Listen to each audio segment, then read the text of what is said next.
आज मंत्रिपरिषद की बैठक अपराह्न 3:30 बजे निर्धारित थी। ये बैठक समय पर हुई। इस बैठक में कुल 129 मामलों की स्वीकृति दी गई। मैं एक एक करके उनके बारे में बताऊंगा। पहला एजेंडा कला संस्कृति एवं युवा विभाग का था, जिसमें बिहार राज्य में बिहार फिल्म एवं नाट्य संस्थान की स्थापना किए जाने की सैद्धांतिक स्वीकृति प्रदान की। अगले 6 एजेंडा कृषि विभाग के थे, जिसमें से पहला एजेंडा कृषि विभागीय आशुलिपिक संवर्ग नियमावली के अंतर्गत 218 नए पदों का सृजन और पूर्व के कुछ पदों का प्रत्यर्पण। इसके बाद के 4 एजेंडा कृषि विभाग की योजनाओं की स्वीकृति है। पहली थी तिलहनी फसलों को बढ़ावा देने हेतु राष्ट्रीय खाद्य तिलहन मिशन अंतर्गत 25 करोड़ 85 लाख 3,100 रुपये की योजना की स्वीकृति। दूसरा है खाद्य एवं पोषण सुरक्षा अंतर्गत दलहन योजना के तहत रबी मौसम में मसूर फसल को बढ़ावा देने हेतु मसूर उत्पादन कार्यक्रम के लिए 95 करोड़ 85 लाख 6,600 रुपये की निकासी एवं व्यय की स्वीकृति। पांचवा एजेंडा था प्रधानमंत्री राष्ट्रीय कृषि विकास योजना अंतर्गत गेहूं बीज विस्थापन दर में वृद्धि के लिए 36 करोड़ रुपए की योजना की स्वीकृति। छठा मुद्दा था कृषि विभाग का केंद्र प्रायोजित रेनफेड एरिया डेवलपमेंट योजना हेतु वित्तीय वर्ष 25-26 के लिए 34 करोड़ 46 लाख रुपए की योजना की स्वीकृति। सातवां एजेंडा था राज्य योजना मद से उद्यानिक फसलों हेतु विशेष हस्तक्षेप के लिए वित्तीय वर्ष 25-26 में 38 करोड़ 26 लाख 60 हजार रुपए की स्वीकृति। आठवां एजेंडा खान एवं भूतत्व विभाग का था, जो कि खान एवं भूतत्व विभाग में पीएमयू की स्थापना के लिए national institute for smart government की सेवा नामांकन के आधार पर लिए जाने की स्वीकृति के संबंध में था। नवा एजेंडा जल संसाधन विभाग का था, जिसके अंतर्गत सिंचाई प्रमंडल बीजी खोड़वा अंतर्गत बांका जिला में शंभूगंज प्रखंड के सिलौटा ग्राम के पास बदुआ नदी पर सिंचाई योजना के निर्माण की स्वीकृति दी गई। इसकी प्राक्कलित राशि 81 करोड़ 53 लाख 95 हजार रुपये। अगला एजेंडा ग्रामीण विकास विभाग का था, जिसमें राष्ट्रीय ग्रामीण विकास एवं पंचायती राज संस्थान NIRDNPR में आर्टिफिशियल इंटेलिजेंस का एक सेंटर ऑफ एक्सेलेंस की स्थापना की जा रही है। इसमें बिहार राज्य द्वारा 5 करोड़ रुपए की स्वीकृति दी गई। नगर विकास एवं आवास विभाग का 11वां एजेंडा था, जिसमें गृह विभाग के अंतर्गत STF का एक भवन लोदीपुर में प्रस्तावित है। उसके लिए फर्स्ट क्षेत्र अनुपात FAR फ्लोर एरिया रेशियो को 1.5 से बढ़ाकर 2.21 करने की स्वीकृति दी गई। 12वें नंबर पर नगर विकास एवं आवास विभाग का वैसा ही प्रस्ताव था, जिसमें कला संस्कृति एवं युवा विभाग के प्रस्तावित पुरातत्व भवन के निर्माण हेतु FAR को 1.5 से बढ़ाकर 2.5 करने की स्वीकृति दी गई। अगला 13वां एजेंडा भी नगर विकास एवं आवास विभाग का था और बिहार भवन उपविधि 2014 की उपविधि 21 में संशोधन की स्वीकृति दी गई। 14वां एजेंडा नगर विकास एवं आवास विभाग का था, जिसमें नमामि गंगे कार्यक्रम के अंतर्गत सृजित बिहार राज्य गंगा नदी संरक्षण कार्यक्रम प्रबंधन सोसाइटी के 32 पदों को प्रत्यर्पित करते हुए प्रोफेशनल्स की सेवा निविदा के माध्यम से कंसल्टेंसी एजेंसी से प्राप्त करने की स्वीकृति दी गई। 15वां एजेंडा नगर विकास एवं आवास विभाग का था, जिसके अंतर्गत अटल नवीकरण एवं शहरी परिवर्तन मिशन अंतर्गत पूर्णिया जलापूर्ति परियोजना हेतु 284 करोड़ 78 लाख 94 हजार 479 रुपये की स्वीकृति दी गई। इसी योजना के अंतर्गत अगले एजेंडा में डेहरी डालमिया नगर जलापूर्ति परियोजना हेतु 33 करोड़ 30 लाख 42 हजार 76 रुपये की स्वीकृति दी गई।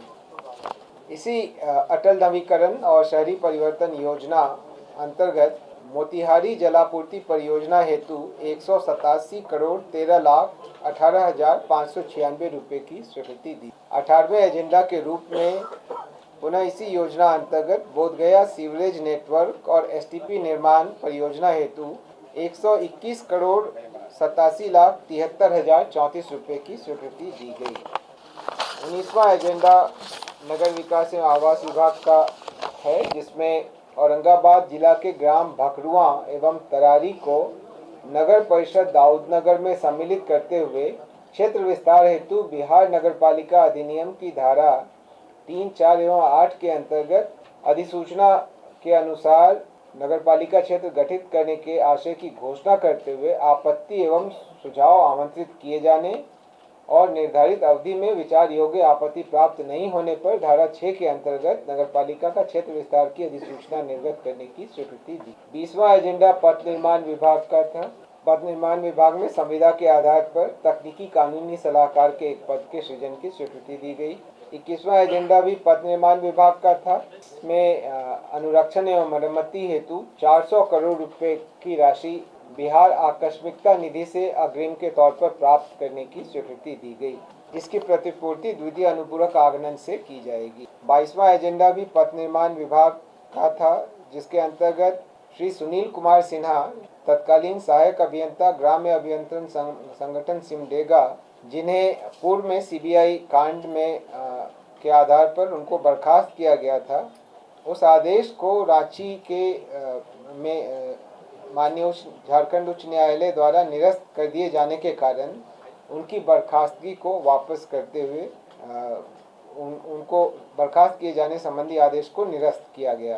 23वां एजेंडा पथ निर्माण विभाग का ही है, जिसमें केंद्रीय सड़क और अवसंरचना निधि के अंतर्गत पथ प्रमंडल नवादा के अंतर्गत 11.6 किलोमीटर की लंबाई में पथ के चौड़ीकरण और मजबूतीकरण हेतु 43 करोड़ 62 लाख 71 हजार रुपये की स्वीकृति दी गई।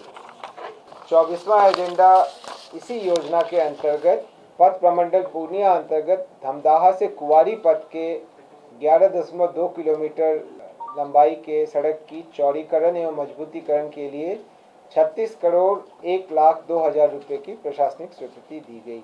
क्रमांक 25 पर पथ निर्माण विभाग द्वारा इसी योजना अंतर्गत बक्सर प्रमंडल के अंतर्गत चौसा गोला से कोचस पथ के चेनेज 0 से 22 यानी कुल 22 किलोमीटर लंबाई के अंतर्गत मजबूतीकरण कार्य हेतु 112 करोड़ 58 लाख 28 हजार रुपये की स्वीकृति दी गई।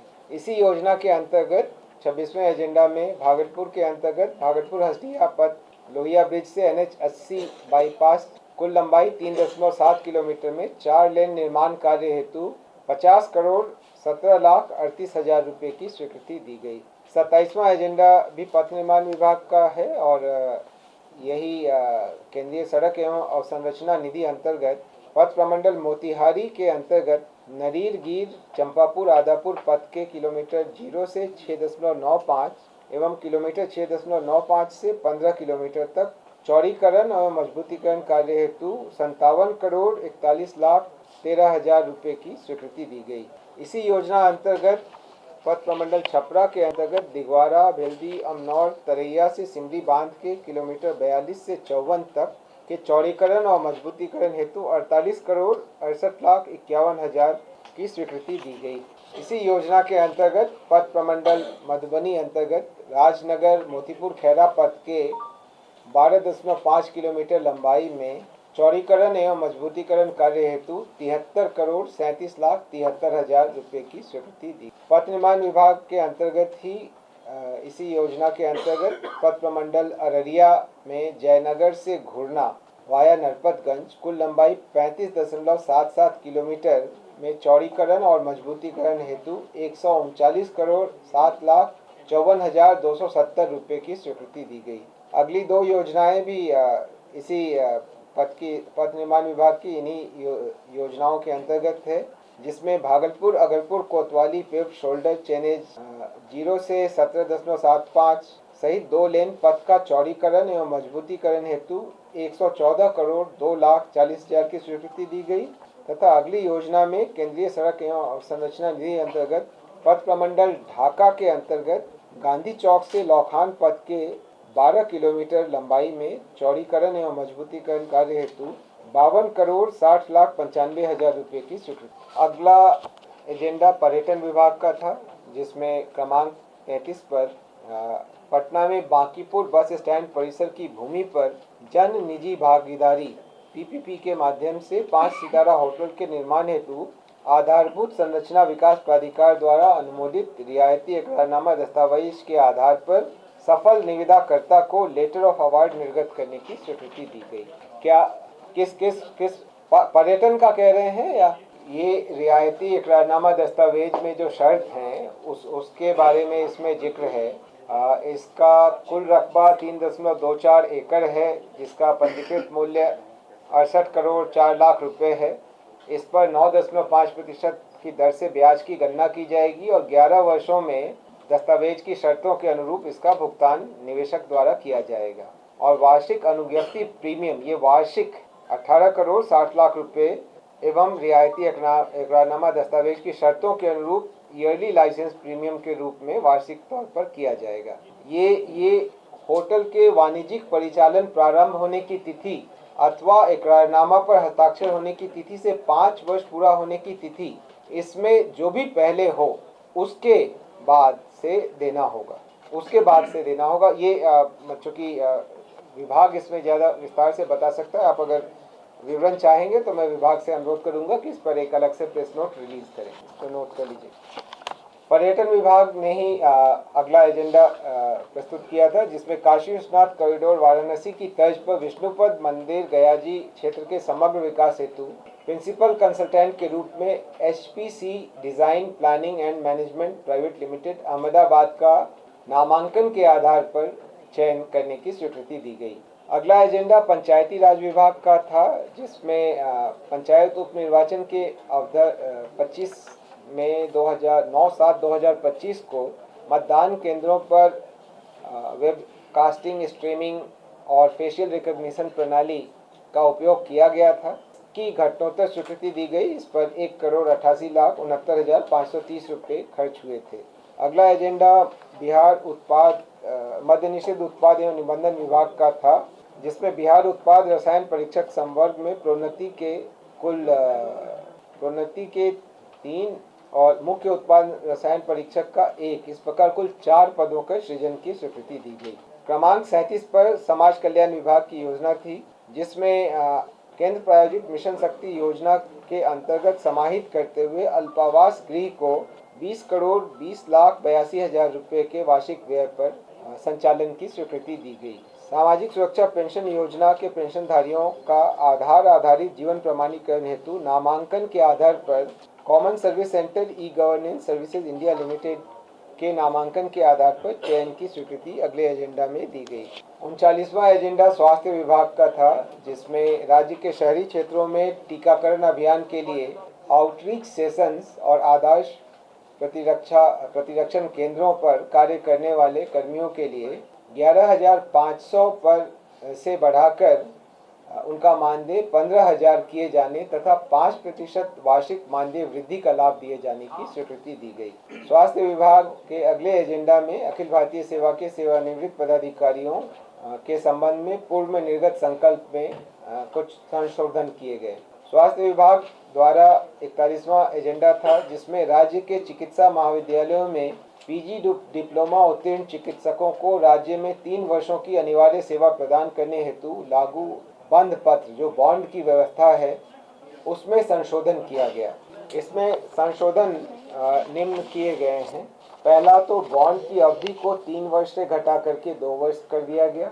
दूसरा है कि अगर अनिवार्य बॉन्ड की जो सेवा है वो नहीं करते हैं तो उनको उनके कार्य के एवज में जो भुगतान की गई राशि है उसकी वसूली नहीं की जाएगी, लेकिन बॉन्ड की जो राशि है उसकी वसूली नियमानुसार की जाएगी। अनधिकृत अवधि किसी कारण से मान लीजिए वो अनुपस्थित हो जाते हैं तो 2 बार बॉन्ड अवधि के विस्तार का अवसर प्रदान किया जाएगा। पहले इसका प्रावधान नहीं था।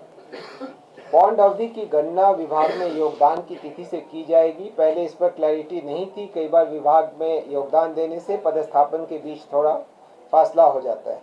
इसी तरीके से और भी इसमें कई प्रावधान किए गए हैं और इसमें एक और महत्वपूर्ण बिंदु जो है वो ये है कि बिहार सरकार द्वारा वित्त पोषित या भारत सरकार द्वारा संचालित चिकित्सा संस्थान जैसे एम्स, आईजीएमएस, पीजीआई या अन्य विशिष्ट महत्वपूर्ण चिकित्सा संस्थानों में सीनियर रेजिडेंट ट्यूटर के टेन्योर अवधि के लिए अति आवश्यक समझे जाने पर अनापत्ति प्रमाण पत्र इस शर्त के साथ दी जा सकेगी कि टेन्योर अवधि पूरी हो जाएगी तो उसके बाद आकर के वो इस अपना बॉन्ड आधारित सेवा पूरा करेगी और इसके बारे में विभाग इस पर निर्णय लेगा।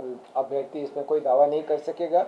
लेकिन ये भी एक महत्वपूर्ण बिंदु रहता था कि जब वो यहाँ कार्य कर रहे हों, इसी बीच में किसी का एम्स वगैरह में हो गया लेकिन बॉन्ड के कारण वो नहीं जा पाते, तो ये सब इसमें कई महत्वपूर्ण परिवर्तन किए गए। शिक्षा विभाग का अगला एजेंडा था जिसमें छात्रवृत्ति की दरों में वृद्धि के कारण 99 करोड़ 21 लाख 24 हजार रुपये की स्वीकृति दी गई। छात्रवृत्ति 1800 से बढ़ाकर 3600 वार्षिक पुनर्निर्धारित की गई। ये आगामी वर्षों के लिए है। ये जो अभी मैंने आपको बताया ये 9वीं एवं 10वीं के सामान्य कोटि के छात्र छात्रा के लिए था। अगला जो है एजेंडा वो कक्षा 1 से 8 तक के छात्र छात्राओं के लिए है और कक्षा 1 से 4 तक के लिए 600 से बढ़ा के 1200 और 5 से 8 तक 1200 से बढ़ा के 2400 और 5 से 6 तक और 7 से 8 तक 1800 को बढ़ा के 3600 किया गया, जिस पर 300 करोड़ रुपए की अतिरिक्त व्यय की स्वीकृति दी गई। राजस्व एवं भूमि सुधार विभाग का अगला एजेंडा था जिसमें बिहार विशेष सशस्त्र पुलिस 17 बोधगया की अधिष्ठापन हेतु भूमि के हस्तांतरण गृह विभाग को हस्तांतरण की स्वीकृति दी गई। भूमि का रकबा 40 एकड़ ये बोधगया में गया जिला अंतर्गत अंचल डोभी के अंतर्गत।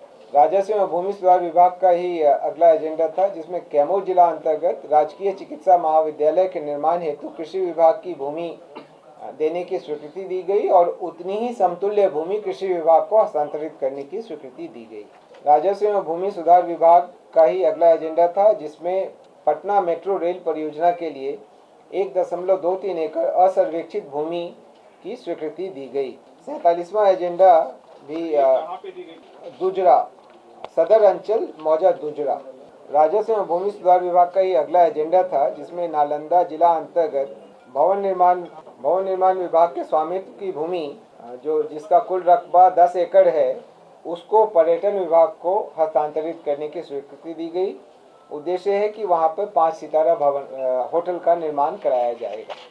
48वां एजेंडा भी राजस्व एवं भूमि सुधार विभाग का था जिसमें सारण जिला के अंतर्गत 17.5 एकड़ गैर मजरूआ मालिकान प्रतीक अधीन भूमि खेल अवसंरचना निर्माण हेतु खेल विभाग को निःशुल्क हस्तांतरण की स्वीकृति दी गई।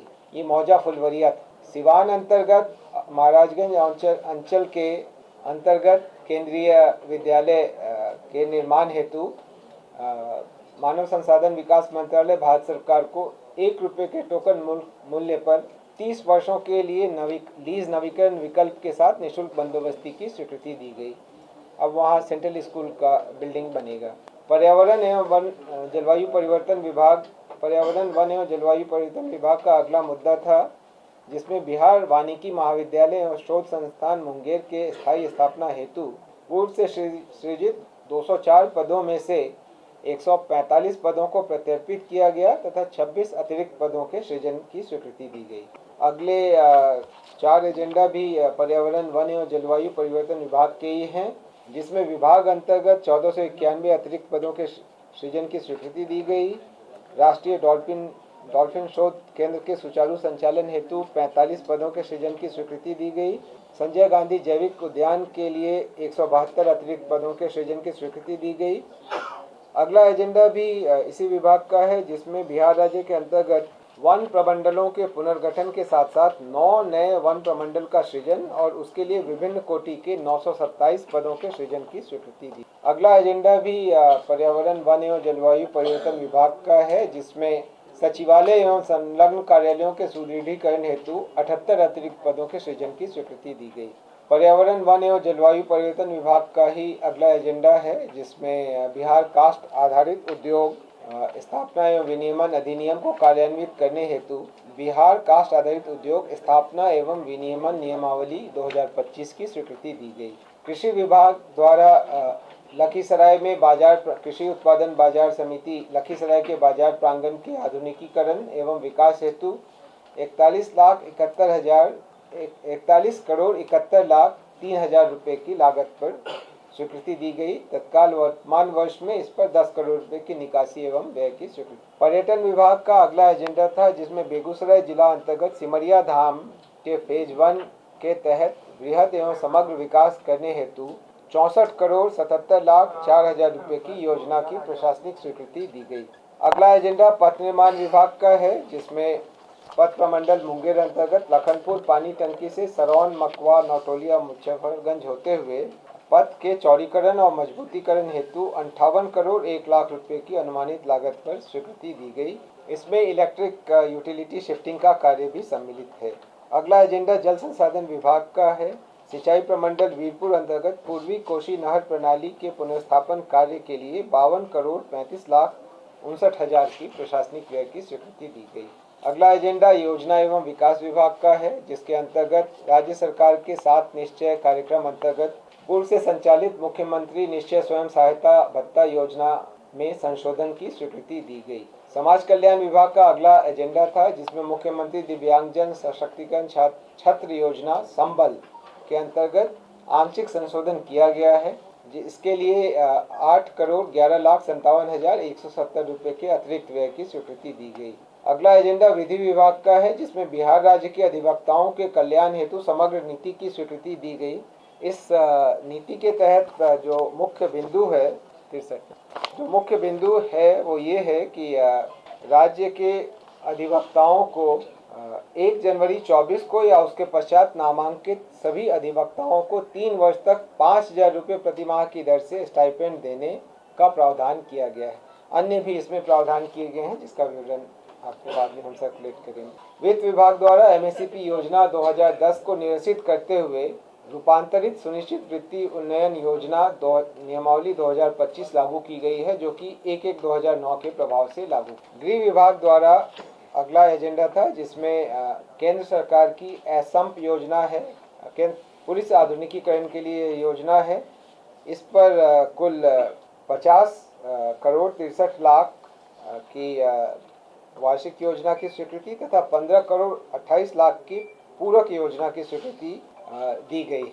गृह विभाग का ही अगला एजेंडा है, जिसमें 15वें वित्त आयोग की अनुशंसा पर राष्ट्रीय आपदा प्रतिक्रिया कोष से प्राप्त 340 करोड़ 90 लाख रुपए की अग्निशमन से संबंधित योजनाओं की स्वीकृति दी गई। गृह विभाग का ही अगला एजेंडा है, जिसमें ERSS जो डायल 112 है उसके अंतर्गत नए सर्वर के क्रय हेतु नामांकन के आधार पर या एकल स्रोत से अधिप्राप्ति की स्वीकृति दी गई। निर्वाचन विभाग का अगला एजेंडा था, जिसमें निर्वाचक निबंधन पदाधिकारी एवं सहायक निर्वाचक निबंधन पदाधिकारी का वार्षिक मानदेय निर्धारित किए जाने के कारण 122 करोड़ रुपए की बिहार आकस्मिकता निधि से अग्रिम की स्वीकृति दी गई। सामान्य प्रशासन विभाग का अगला एजेंडा था, जिसमें बिहार पदों एवं सेवाओं की रिक्तियों में आरक्षण अधिनियम 91 की पिछड़े वर्गों की सूची के क्रमांक 20 पर दर्ज कलवार एवं अन्य जातियों की स्थिति स्पष्ट रूप से दर्शाने के संबंध में स्वीकृति दी गई। इसमें कलवार के बाद ब्रैकेट लिखा हुआ था, उस ब्रैकेट को हटाकर कॉमा लगाया गया है। उससे चलते कुछ कन्फ्यूज़न था। विभाग ने कहा कि इसमें उसको लेकर कन्फ्यूज़न था, वहाँ कोष्ठक नहीं होना चाहिए था, कॉमा ही होना चाहिए। वो जहाँ था वहीं है, सिर्फ कॉमा लगाया गया वहाँ पे उसको स्पष्ट करने के। अगला एजेंडा गृह विभाग का है, जिसमें भारतीय नागरिक सुरक्षा संहिता के अंतर्गत बिहार आपराधिक प्रक्रिया अभिरक्षा एवं संपत्ति का निस्तार नियमावली के गठन की स्वीकृति दी गई है। इसमें धारा 497 के 2 के अंतर्गत किस तरीके से प्रॉपर्टीज़ जो कि आपराधिक प्रक्रिया में संलग्न व्यक्तियों के रहे हैं उनको कैसे कॉन्फिस्केट किया जाएगा और कैसे उसका निस्तार किया जाएगा, उसकी पूरी प्रक्रिया निर्धारित की गई है। अगला एजेंडा गृह विभाग का ही था, जिसमें साइबर इकाई को आर्थिक अपराध इकाई से अलग करते हुए एक सेपरेट वर्टिकल के रूप में इस्टेब्लिश करने की स्वीकृति दी गई है। पूर्व से जितने भी इसके लिए 23 नए पदों का सृजन किया गया और पूर्व से सृजित 321 पदों को कर्णांकित किया गया और 207 पदों को हस्तांतरित किया गया। ऐसा साइबर अपराध की संख्या को बढ़ती हुई संख्या को देखते हुए यह निर्णय लिया गया। इससे आने वाले समय में साइबर मामलों के निष्पादन में हमें बहुत मदद मिलेगी। अगला एजेंडा गृह विभाग का ही है, जिसमें अग्निशमन सेवाओं में बेहतरी हेतु महानिदेशक अग्निशमन सेवाएं के कार्यालय में 42 पदों के सृजन की स्वीकृति दी गई। अगला एजेंडा भी गृह विभाग का है, जिसमें भारतीय न्याय संहिता 2023 और भारतीय नागरिक सुरक्षा संहिता 2023 की धारा 23 में प्रावधानित दंड के क्रियान्वयन हेतु बिहार सामुदायिक सेवा नियमावली 2025 गठित किए जाने की स्वीकृति दी। आप अवगत हैं कि इस बार सामुदायिक सेवा का भी प्रावधान दंड के रूप में किया गया है, लेकिन इसे कैसे लागू किया जाएगा इसके बारे में स्पष्ट प्रावधान नहीं है। इसके लिए इसका गठन किया गया है। इस नियमावली पर माननीय उच्च न्यायालय की भी सहमति प्राप्त। अगला एजेंडा अग्निशमन सेवा नियमावली के नियम 4 में निहित प्रावधान के अंतर्गत अग्निशमन सेवा के सुदृढ़ीकरण हेतु 2075 अतिरिक्त पदों के सृजन की स्वीकृति दी गई। उद्योग विभाग का अगला एजेंडा था, जिसमें वित्तीय प्रोत्साहन क्लियरेंस की स्वीकृति दी गई। यह messrs Shalimar pallet feeds limited औद्योगिक ग्रोथ सेंटर मरंगा जिला पूर्णिया को यह स्वीकृति दी गई। सूचना प्रौद्योगिकी विभाग द्वारा टीसीएस की सेवा 3 अतिरिक्त महीने के लिए लिए जाने के प्रस्ताव पर घटनोत्तर स्वीकृति दी गई। पटना मेट्रो रेल परियोजना अंतर्गत प्रायोरिटी कॉरिडोर के संचालन हेतु कुल 73 करोड़ 81,21,526 रुपये की स्वीकृति अगले एजेंडा में दी गई। 78वां एजेंडा राजस्व एवं भूमि सुधार विभाग का था, जिसमें भारतीय रेड क्रॉस सोसाइटी पटना के साथ भू की बंदोबस्ती के लिए स्टाम्प शुल्क का वहन राज्य सरकार द्वारा किए जाने की स्वीकृति दी गई। स्टाम्प शुल्क की राशि 1,50,93,750 रुपये। 79वां एजेंडा नगर विकास एवं आवास विभाग का है, जिसमें बिहार नगर पालिका संपत्ति कर प्रोत्साहन ब्याज एवं शास्ती में छूट योजना 2025 की स्वीकृति दी गई। इसमें कई बिंदु हैं इस योजना में, और इससे उम्मीद है कि जो होल्डिंग टैक्स का कलेक्शन या अन्य जो कलेक्शन नगर विकास को करना है उसमें सहूलियत होगी और जितने नागरिक हैं उनको भी लाभ मिलेगा। सूचना और जनसंपर्क विभाग द्वारा पटना जिला के शहरी क्षेत्रों में प्रचार प्रसार के लिए आकस्मिकता निधि से 2,57,00,000 की स्वीकृति प्राप्त की गई। अगली एजेंडा में 81वां एजेंडा शिक्षा विभाग का है, जिसमें बिहार स्टूडेंट क्रेडिट कार्ड योजना की मार्गदर्शिका में संशोधन की स्वीकृति दी गई। शिक्षा विभाग का 82वां एजेंडा है, जिसमें इस योजना में जो परिवर्तन किया गया है उसमें महिला, दिव्यांग और ट्रांसजेंडर आवेदकों को 1% सरल ब्याज की दर पर ऋण की राशि उपलब्ध कराई जा रही है। अब सभी आवेदकों के लिए ब्याज रहित ऋण की राशि उपलब्ध कराई जाएगी तथा वैसे सभी आवेदक जो पूर्व से शिक्षा ऋण प्राप्त किए हैं अथवा प्राप्त ऋण राशि वापस कर रहे हैं, उन्हें शिक्षा ऋण की अधिशेष राशि वापस करनी, ब्याज रहित अधिशेष राशि वापस करनी, इसके अनुरूप संशोधन किया जाएगा। और मोरेटोरियम की अवधि पहले 60 मासिक किस्तों में था, अब उसको बढ़ाकर 84 मासिक किस्तों में किया जा रहा है। 2 लाख रुपए तक के लिए, और 2 लाख से अधिक है उसमें 84 से बढ़ाकर 120 मासिक किस्तों को किया जा रहा है। और अगर आवेदक की मृत्यु अगर इस दौरान हो जाती है तो जो भी राशि उस समय तक उनके द्वारा जमा नहीं है, जो अधिशेष राशि है, उसको माफ़ कर दिया जाएगा। ये इसमें मूल परिवर्तन किए गए, उसको नहीं, जो बची हुई राशि। शिक्षा विभाग द्वारा महादलित विकास मिशन के अंतर्गत मानदेय की राशि और प्रतिवर्ष शिक्षण सामग्री मद में दी जा रही राशि को बढ़ाया गया है। 3,405 से बढ़ाकर 12,000 किया गया है और एक स्मार्टफोन हेतु 10,000 रुपये की स्वीकृति दी गई। शिक्षा विभाग द्वारा ही संविदा के आधार पर सेवानिवृत्त लिपिक के 40 पद और कंप्यूटर ऑपरेटर के 40 पद के सृजन की स्वीकृति अगले एजेंडा में प्राप्त की गई। 84वां एजेंडा स्वास्थ्य विभाग का था, जिसमें ममता एवं आशा फैसिलिटेटर के दरों में जो वृद्धि की गई थी उसको 1/7/2025 से प्रभावी किया गया है। नगर विकास एवं आवास विभाग का अगला एजेंडा था, जिसमें पटना, भागलपुर, मुजफ्फरपुर एवं Bihar Sharif smart city limited को परियोजनाओं के संचालन हेतु राज्य सरकार के उपक्रम के रूप में कार्य करने की स्वीकृति। ये पहले स्पेशल पर्पस व्हीकल के रूप में बने थे, लेकिन अब जब वह योजना समाप्त हो गई है तो इनको राज्य सरकार के ही उपक्रम मानते हुए तदनुरूप कार्य कराने की।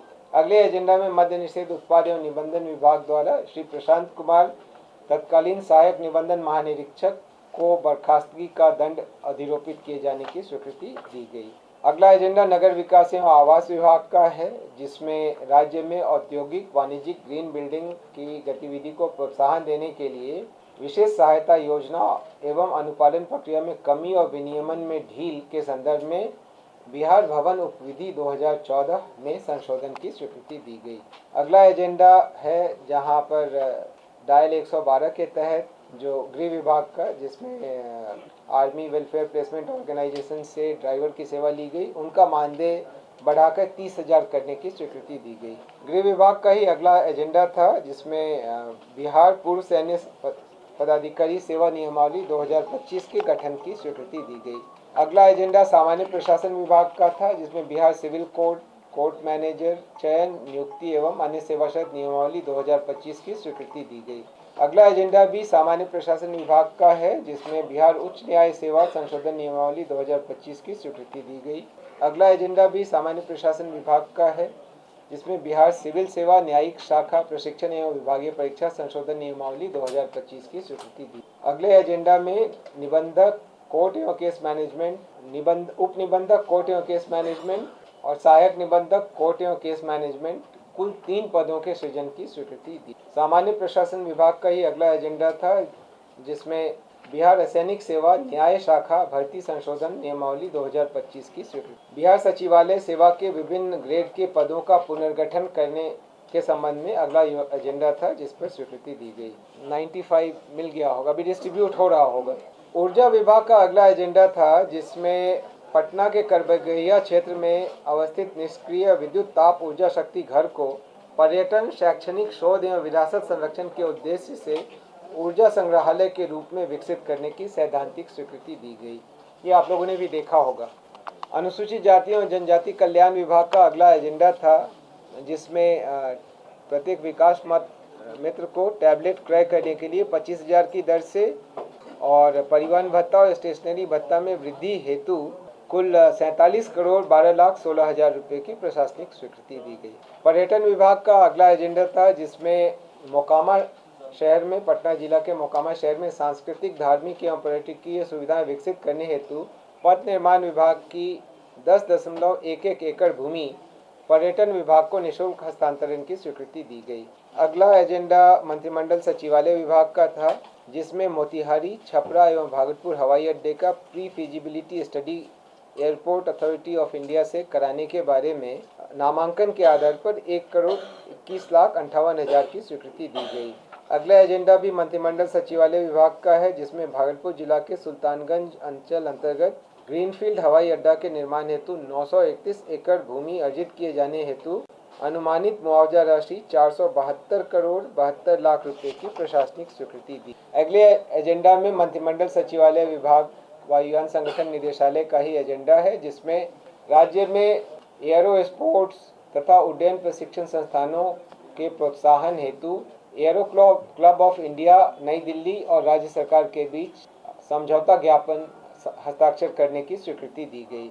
अगला एजेंडा भी वायुयान संगठन निदेशालय मंत्रिमंडल सचिवालय विभाग का ही है, जिसमें सहरसा जिला अंतर्गत हवाई अड्डा के रनवे विस्तार हेतु अतिरिक्त 12.08891 एकड़ अर्जित करने हेतु 147 करोड़ 76,56,180 रुपए की प्रशासनिक स्वीकृति दी गई।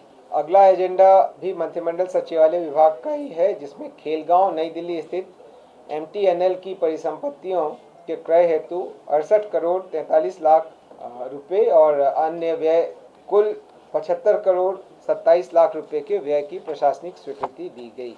स्वास्थ्य विभाग का अगला एजेंडा था, जिसमें 100 वर्धमान आयुर्विज्ञान संस्थान, संप्रति भगवान महावीर आयुर्विज्ञान संस्थान पावापुरी नालंदा के निर्माण योजना में बिहार राज्य पुल निर्माण निगम लिमिटेड से प्राप्त अनुरोध और आर्बिट्रेशन अवार्ड के लाइट में 150 करोड़ रुपए यानी 1 अरब 50 करोड़ रुपए की बिहार आकस्मिकता निधि से स्वीकृति दी गई। आपदा प्रबंधन विभाग का अगला एजेंडा था, जिसमें राज्य आपदा मोचन बल SDRF में फॉलोअर श्रेणी के पूर्व से स्वीकृत पदों के अतिरिक्त 73 अतिरिक्त पदों के सृजन की स्वीकृति। पशुपालन एवं पशु एवं मत्स्य संसाधन विभाग का अगला एजेंडा था, जिसमें गव्य विकास निदेशालय अंतर्गत कुल 9 जिला में नए जिला गव्य विकास कार्यालय की स्थापना और कुल 72 नए पदों के सृजन की स्वीकृति दी गई, जिस पर अनुमानित व्ययभार 4,47,37,692 रुपये है। पंचायती राज विभाग का अगला एजेंडा था अगले वर्ष होने वाले आम निर्वाचन पंचायत आम निर्वाचन 2026 में ईवीएम मशीन हेतु ECIL को नामांकन के आधार पर 208,27,05,000 रुपये की राशि की स्वीकृति दी गई। कला संस्कृति एवं युवा विभाग का अगला एजेंडा था, जिसमें संग्रहालय निदेशालय तथा अन्य राजकीय संग्रहालयों को सुचारू रूप से चलाने हेतु कुल 139 नए पदों का सृजन एवं पूर्व से सृजित 4 पदों के प्रत्यर्पण की स्वीकृति दी गई। अगला एजेंडा भी कला संस्कृति एवं युवा विभाग का ही है, जिसमें NCC के कैडेटों को शिविर एवं यात्रा के लिए दैनिक भत्ता के दरों में वृद्धि की गई है और उनको AC 3 टायर में यात्रा करने की स्वीकृति दी गई। इस पर 22,51,521 रुपये का अतिरिक्त व्ययभार अनुमानित। ग्रामीण कार्य विभाग का अगला एजेंडा था, जिसमें मुख्यमंत्री ग्रामीण सड़क उन्नयन योजना के अंतर्गत निर्माण कार्य में अतिरिक्त राशि 250 करोड़ रुपए की बिहार आकस्मिकता निधि से अग्रिम की स्वीकृति दी गई है। विज्ञान प्रौद्योगिकी और तकनीकी शिक्षा विभाग का अगला एजेंडा था, जिसमें इंटर्नशिप नीति में संशोधन किए जाने की स्वीकृति दी गई। पहले से इंटर्नशिप नीति में 7वें सेमेस्टर में 8 सप्ताह की इंटर्नशिप अवधि निर्धारित थी, उसको घटाकर 4 से 6 सप्ताह किया गया है। ये AICTE की इंटर्नशिप पॉलिसी के अनुरूप इसको कर दिया गया है। खाद्य एवं उपभोक्ता संरक्षण विभाग का अगला एजेंडा था, जिसमें बिहार राज्य खाद्य एवं असैनिक आपूर्ति निगम को अगले वर्ष 25-26 में खरीफ विपणन के लिए 9600 करोड़ रुपए की राशि विभिन्न वित्तीय संस्थानों से लेने के लिए राजकीय गारंटी प्रदान करने की स्वीकृति। परिवहन विभाग का अगला एजेंडा था, जिसमें महत्वपूर्ण पर्वों में 3 माह तक बसों के परिचालन हेतु निजी बस ऑपरेटर्स को सब्सिडी प्रदान करने की स्वीकृति दी गई। इसके लिए इस वर्ष 37,45,42,000 रुपये का व्यय बिहार आकस्मिकता निधि से अग्रिम प्राप्त कर किए जाना। कृषि विभाग का अगला एजेंडा था, जिसमें जलवायु अनुकूल कृषि कार्यक्रम हेतु 31,25,00,000 की स्वीकृति दी गई और इसी तरीके से केंद्र प्रायोजित PMRKVY के अंतर्गत एग्रीकल्चर मैकेनाइजेशन योजना के कार्यान्वयन हेतु 153,64,00,000 रुपये की स्वीकृति दी गई। सामान्य प्रशासन विभाग का अगला एजेंडा था, जिसमें बिहार प्रशासनिक सेवा नियमावली 2025 के गठन की स्वीकृति दी गई। अगला एजेंडा गृह विभाग का है, जिसमें बिहार राज्य के विधि विज्ञान प्रयोगशाला तथा क्षेत्रीय विधि विज्ञान प्रयोगशालाओं के लिए सहायक निदेशक तथा वरीय वैज्ञानिक की सेवा अस्थायी रूप से संविदा के आधार पर प्राप्त करने की स्वीकृति दी गई। गृह विभाग का ही अगला एजेंडा था, जिसमें लोदीपुर पटना में विशेष कार्य बल के मुख्यालय भवन निर्माण हेतु कुल 63,11,00,000 रुपये की योजना की स्वीकृति दी गई। वित्त विभाग का अगला एजेंडा था, जिसमें सप्तम केंद्रीय पुनरीक्षित वेतन संरचना में वेतन/पेंशन प्राप्त कर रहे राज्य सरकार के सेवकों पेंशन भोगियों को एक साथ 25 से महंगाई भत्ता 55 से बढ़ाकर 58% करने की स्वीकृति दी गई। 120वां एजेंडा है, जिसमें राष्ट्रीय स्वास्थ्य मिशन अंतर्गत सभी संविदागत कर्मियों के मानदेय में राज्य योजना से 10% प्रोत्साहन राशि की स्वीकृति दी गई। निर्वाचन विभाग का अगला एजेंडा था, जिसमें मुख्य निर्वाचन पदाधिकारी बिहार के कार्यालय में कंट्रोल कमांड सेंटर के निर्माण हेतु 9,15,00,000 रुपये की स्वीकृति दी गई। मंत्रिमंडल सचिवालय विभाग का अगला एजेंडा था, जिसमें स्टेट हैंगर में एक्सरे बैगेज इंस्पेक्शन सिस्टम की स्थापना के लिए भारतीय विमानपत्तन प्राधिकरण पटना को नामांकन के आधार पर 1,75,313 रुपये की स्वीकृति दी गई। अगला एजेंडा सामान्य प्रशासन विभाग का था, जिसमें बिहार सचिवालय आशुलिक लिपिक सेवा के विभिन्न ग्रेड के पदों के पुनर्गठन एवं वरीय प्रधान सचिव के पद के सृजन की स्वीकृति दी गई। 124वां एजेंडा भी सामान्य प्रशासन विभाग का है, जिसमें सेवानिवृत्त सरकारी सेवकों को अस्थायी स्थानापन्न कार्यकारी व्यवस्था नियमावली 2023 के अधीन अनुमान्य उच्चतर पदों के वेतनमान का वैचारिक लाभ में अनुमान्य किए जाने की स्वीकृति दी गई। भवन निर्माण विभाग का अगला एजेंडा था, जिसमें आम चुनावों के दौरान माननीय प्रधानमंत्री की सुरक्षा से संबंधित भारत निर्वाचन आयोग के निर्देशानुसार और ब्लू बुक के प्रावधानों के आधार पर सुरक्षा संबंधी तैयारी करने के लिए संवेदकों को सूचीबद्ध कर अथवा स्थानीय प्रचार प्रसार के माध्यम से कार्य कराए जाने की स्वीकृति। अगली एजेंडा पथ निर्माण विभाग का था, जिसमें हाइब्रिड एन्युटी मॉडल परियोजनाओं के लिए MORTH सड़क परिवहन एवं राजमार्ग मंत्रालय भारत सरकार ने जो मॉडल कंसेशन एग्रीमेंट बनाया है, उसके आधार पर विभाग द्वारा तैयार प्रारूप मॉडल बिडिंग डॉक्यूमेंट की स्वीकृति दी गई और इसके विशेष शर्तों को जोड़ने के लिए विभाग को अधिकृत किया गया। सामान्य प्रशासन विभाग का अगला एजेंडा था 127वां, जिसमें बिहार सचिवालय आशुलिपिक सेवा संशोधन नियमावली 2025 के गठन की स्वीकृति दी गई। जल संसाधन विभाग के अगले दो एजेंडा थे 128 और 129, जिसमें PPIN के माध्यम से सारण एवं मुजफ्फरपुर जिला अंतर्गत कमांड एरिया डेवलपमेंट के कार्य की स्वीकृति दी गई। सारण में 50 करोड़ 40 लाख और मुजफ्फरपुर में 56 करोड़ 25 लाख रुपए की स्वीकृति दी गई।